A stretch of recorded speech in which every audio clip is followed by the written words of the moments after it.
Dad, you're late today. I know, buddy. I'm sorry. The bank closed late. End of the month, a lot of people needed help today. You always say that. Is the bank really that important? You know, people have been asking that same question for more than 5,000 years. 5,000? But why did people even need to build banks in the first place? To understand why banks exist, we have to go back to a time when there was no money, no credit cards, and no buildings called banks. Around 3000 BCE in ancient Mesopotamia, people traded grain, cattle, and silver. But there was a problem. Grain could rot. Animals could die. Silver could be stolen. So people asked a simple question: who can keep my wealth safe? Temples and palaces became the first places of trust. They stored goods and recorded deposits on clay tablets. That was the first idea of a bank. So, banks started because people were scared of losing things? Exactly. Fear was the first reason. Trust was the solution. By 600 BCE, in ancient Greece, money changers sat in marketplaces. They exchanged coins and started lending them. In Rome, banks became more advanced. They held deposits, gave loans, and financed trade across the empire.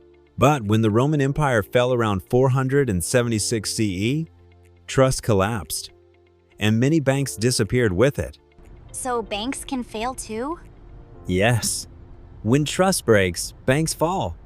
In the 1200s, trade returned to Europe. Merchants traveled long distances. Carrying gold was dangerous. So Italian families, like the Medici, around 1397, created banking houses. They didn't just store money. They moved money with paper promises. This changed the world. Is that why money is just paper now? Because people agreed to believe in it. In 1694, the Bank of England was created. Not for regular people, but to fund a war. Governments realized something powerful. Banks could create stability and control economies. That idea spread across the world. In the US, banks grew fast. But when trust collapsed during the Great Depression of 1929, thousands of banks failed. People lost everything. That's when the government stepped in. In 1933, deposit insurance was created.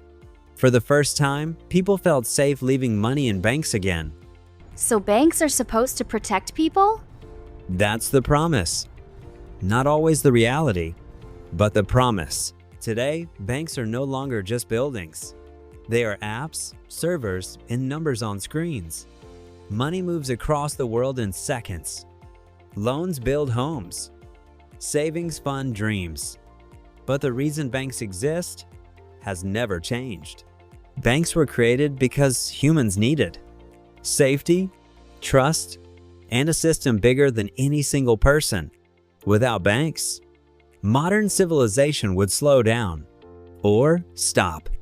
Dad, do you think banks take care of people? Or do people take care of banks? That is the most important question of all.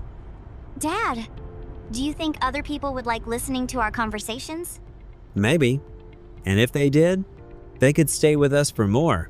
Then, if you liked our conversation today, Subscribe to the channel. And if this story made you think or helped you understand the world a little better, you're already part of our journey. see you next time.